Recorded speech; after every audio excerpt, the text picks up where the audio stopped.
They thought I was furniture. A chair with a name tag.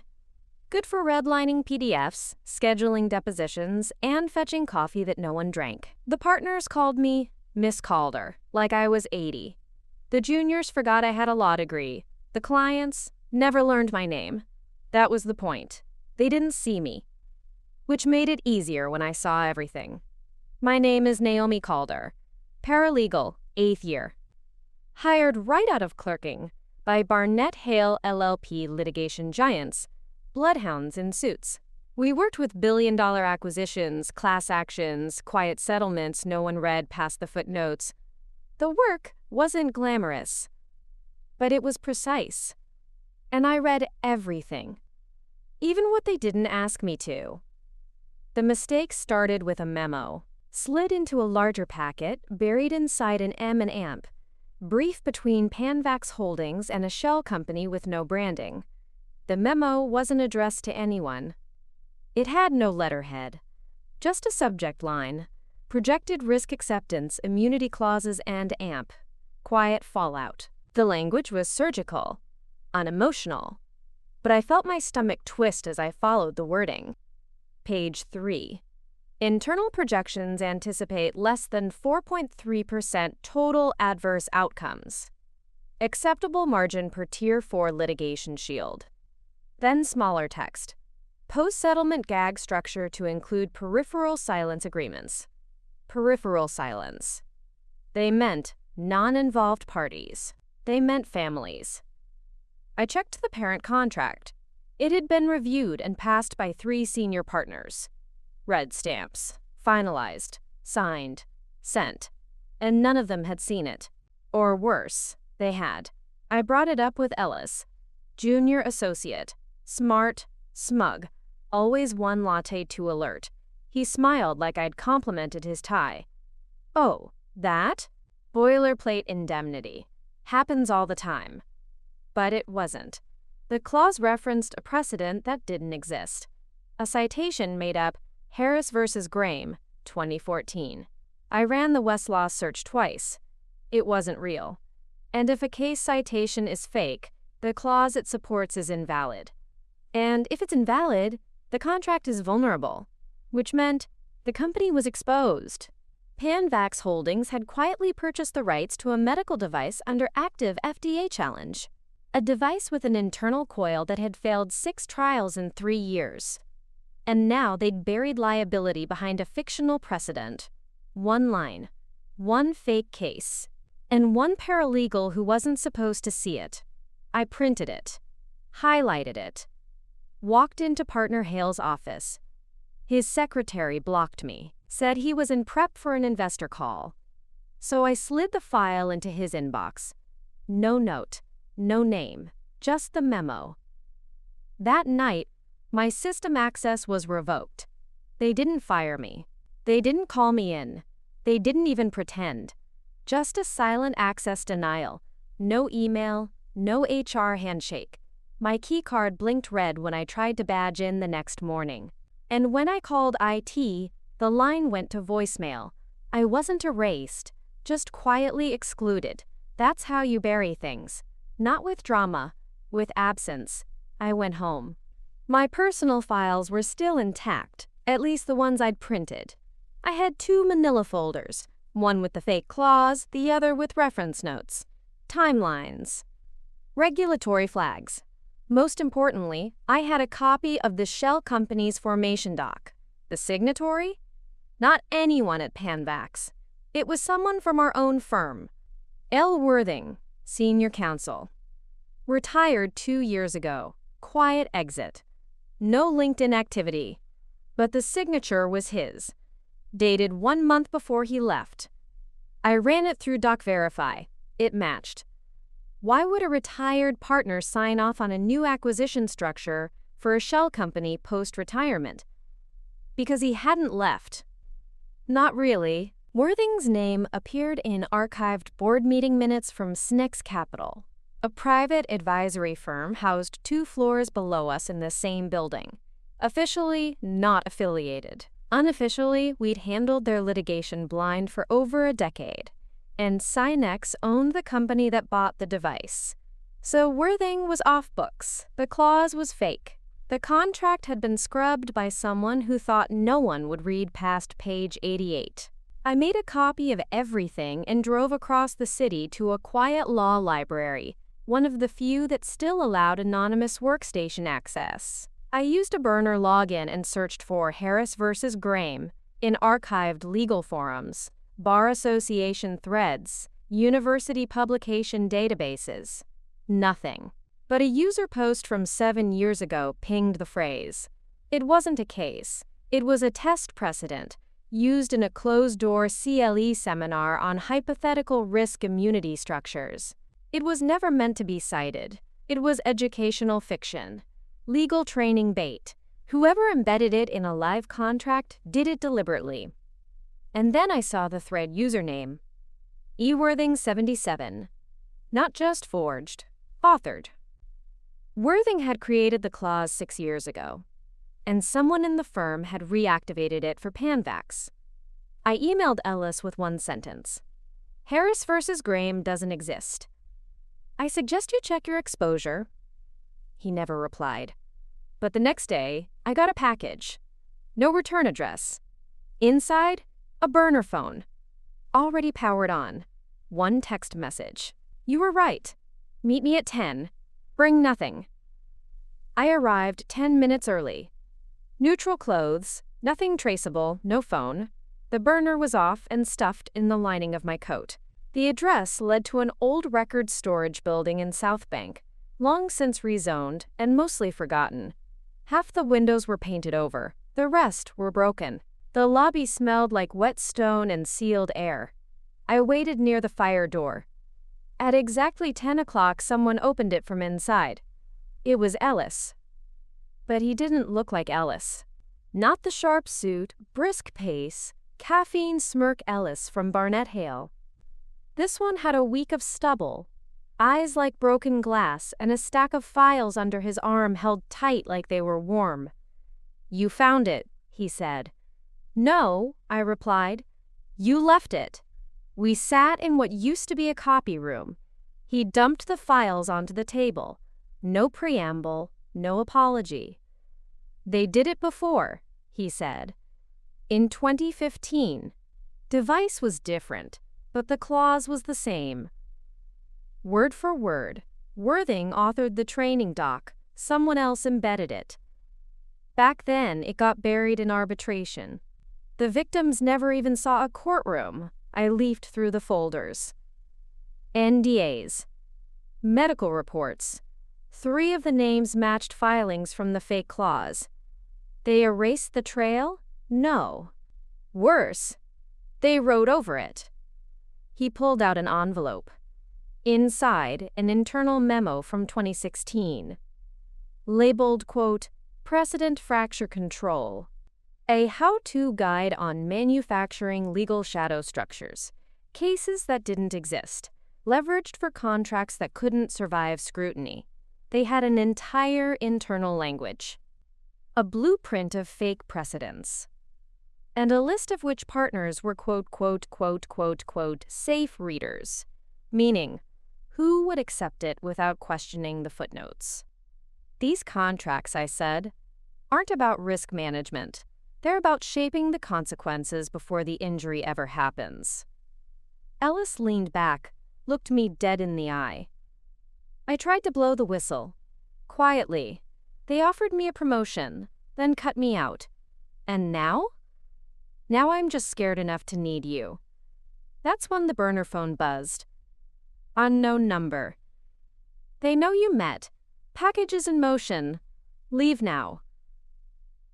I looked at Ellis. We have to split, he said. They won't come for us together. They'll divide first. Isolate. Discredit. And after that? If we're lucky, a settlement. He paused. If not, a correction. I left through the back stairwell.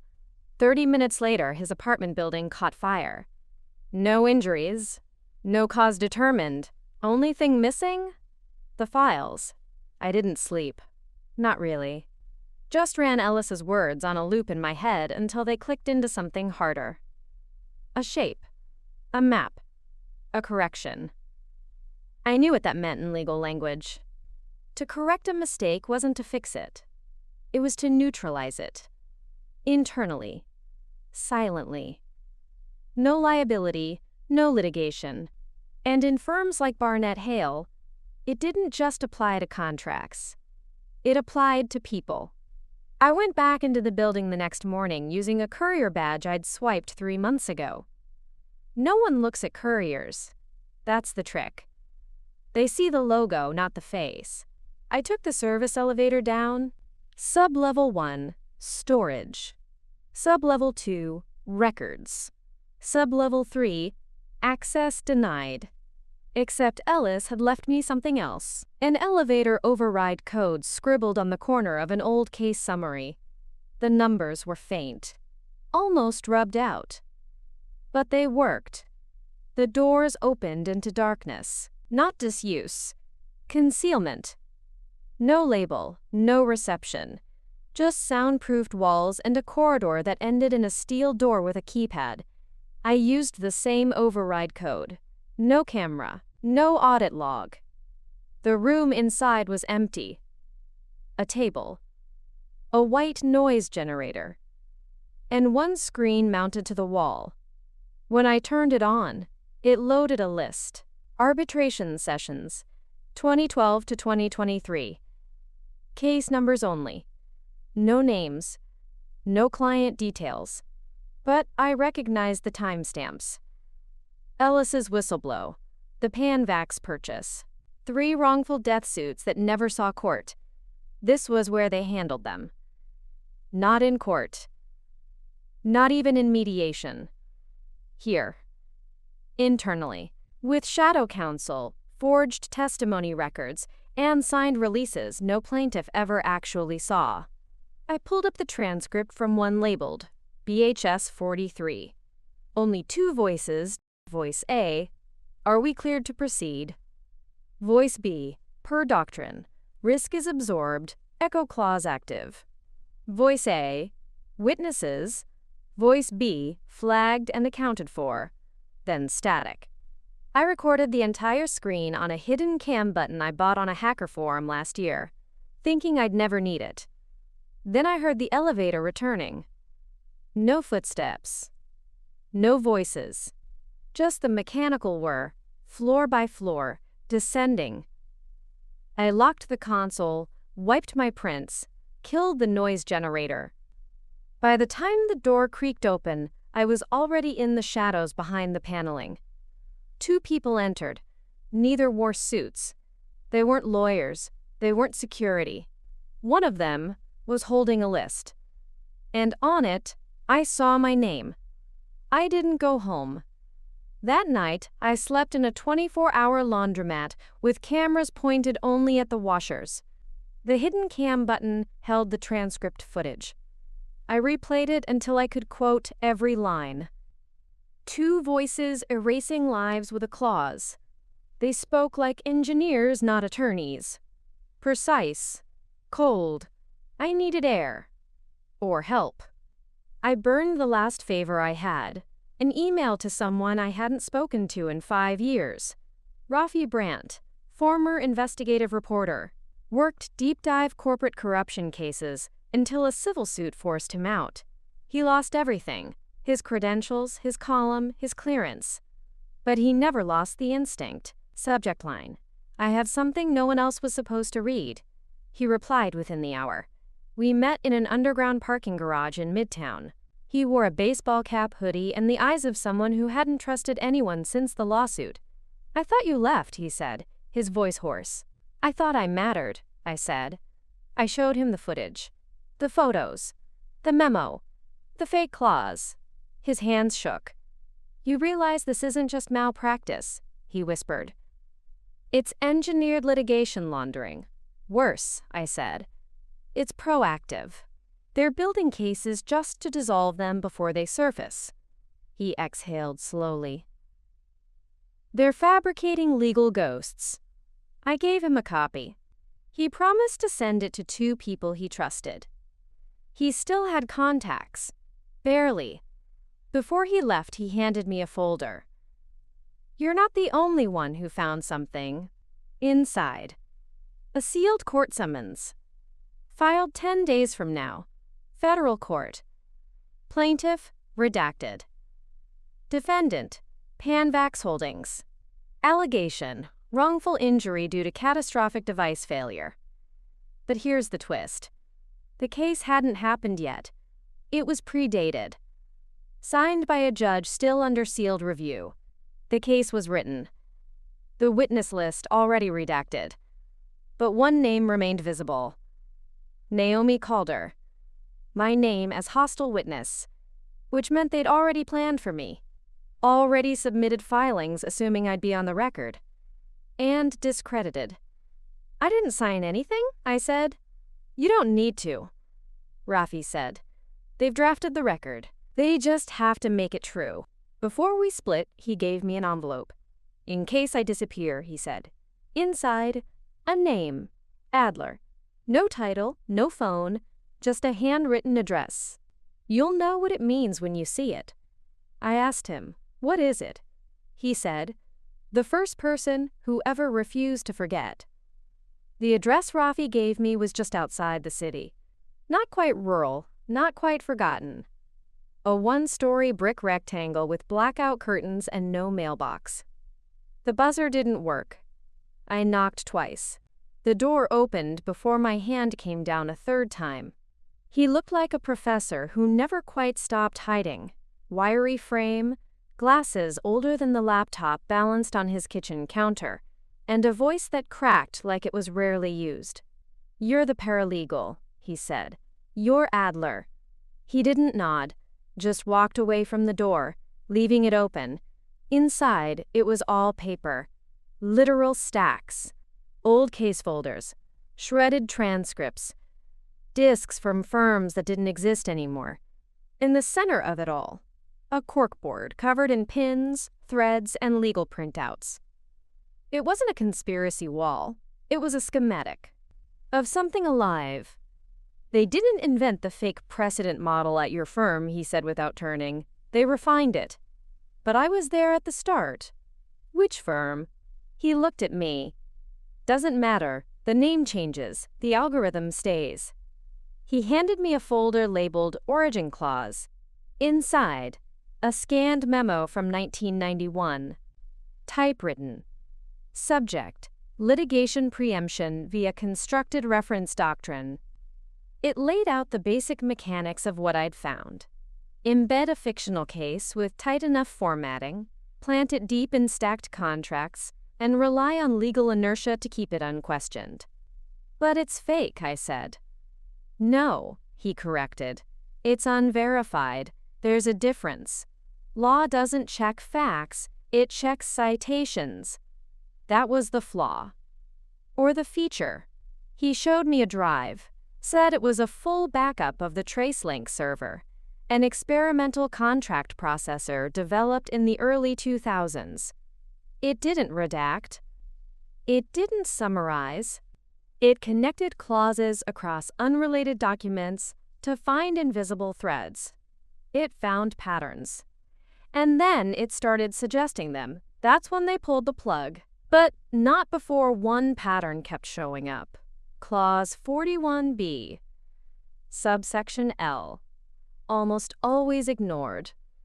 Always phrased the same one I'd found.